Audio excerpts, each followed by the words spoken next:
ఆ గొప్పతనం కట్టినవాడిది కాదురా, కట్టించుకున్న ఆమెది.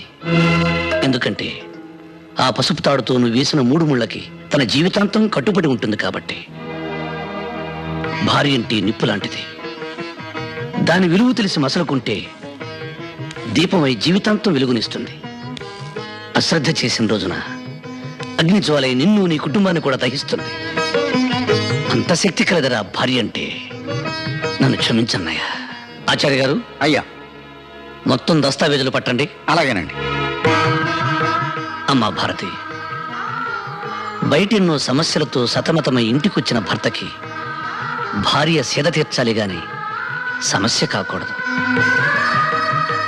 ఎండలో తిరిగొచ్చిన భర్తకు భార్య చల్లటి నీడవ్వాలి గాని వేడిసెగ కాకూడదు. అదేనమ్మా భార్య అంటే. ఆకలిలో అమ్మగా, అనురాగంలో